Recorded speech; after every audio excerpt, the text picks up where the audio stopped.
play in the ecosystem. Now, to a point you raised, Harry, you said you partnered with the Banco Central, which brings us to a topic which is very current, not just here, even in other markets, regulation. Regulation, whether we like it or not, is here, and they are going to find some way to have a say in how the industry evolves going forward. So, from your individual perspectives, regulation, positive, negative? For me, it's positive eventually. Now, what I mean by that is, I think innovation always outpaces regulation. No, nauuna yung technology, minsan humahabol yung regulators at yung gobyerno. No? This was the same in Uber and Grab, in ride sharing.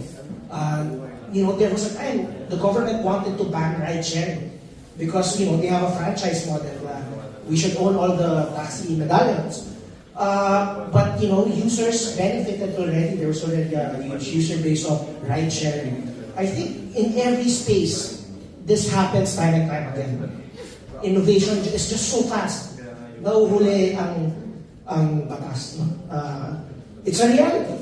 But eventually, it is a positive, I think, because, eventually, pag nakaka-catch up na, and this is like a big role for us, the private sector and the community, to work with regulators rin, to make sure they put in place the right regulations. If the right regulations are there, if the regulators and the government is able to be educated and able to catch up, then it becomes a net positive, I believe, eventually. Like now, we all are able to use Grab, and regulators say, the surge price can be unlimited. So, there's controls that put in place. I think in crypto it's the same, if there are scams out there, people should be penalized and there should be safety put in place like KYC and all this. But of course, minsan naghahabol pa ang regulators. I heard in one of the events, talagang governments are always the slowest because they don't have any benchmark on what should be and what should not.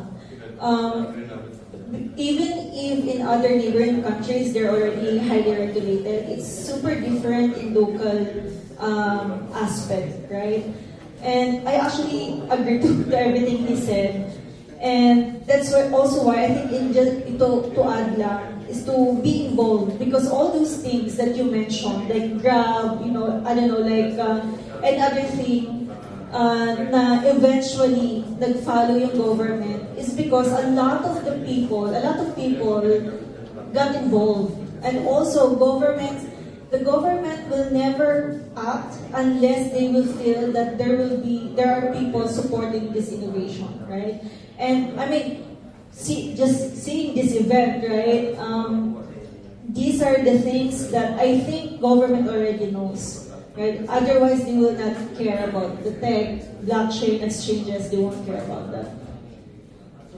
I agree with that. In fact, the thing with regulation, I think we all have to realize also that because each country has their own tax rules, they just have different objectives and constraints to deal with.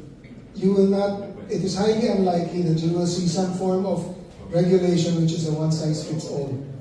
So you will see something developing in the Philippines which may be totally different from what you have in a place like Japan, very different from what you will see in a jurisdiction like the United States. And that's because they have to take into account the nuances of each of their countries. Okay, so essentially we agree that regulation has a role to play. So when you're evaluating possible projects, so clearly there are many factors and criteria you look at. If you could single out one or two that these are the things you would look for before you enter a potential project, what would that be?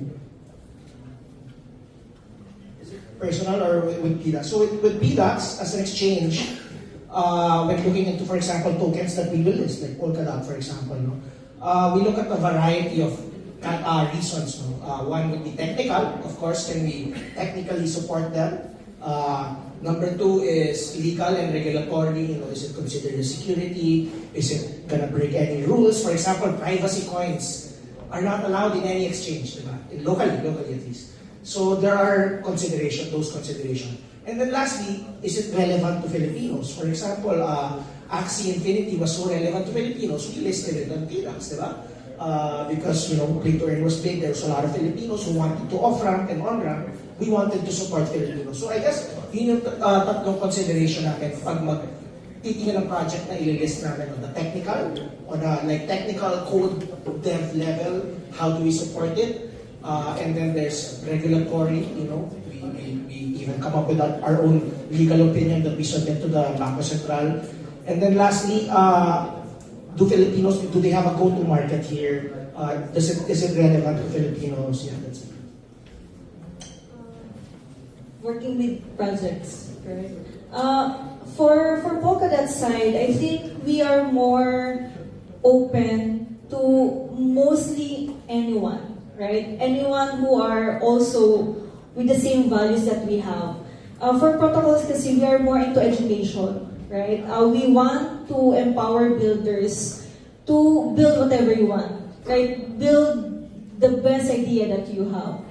But we feel that we are responsible about what are the bad factors, right? Like what should you consider in building? Because sometimes we're so excited with our idea and we cannot see the disadvantages of it, right? So it's quite not an easy thing to partner with anyone also.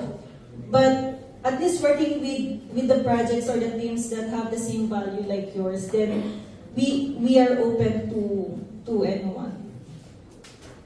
So, since we started with what would you look for that would attract you to a project, let's go to the opposite end of the spectrum. What are the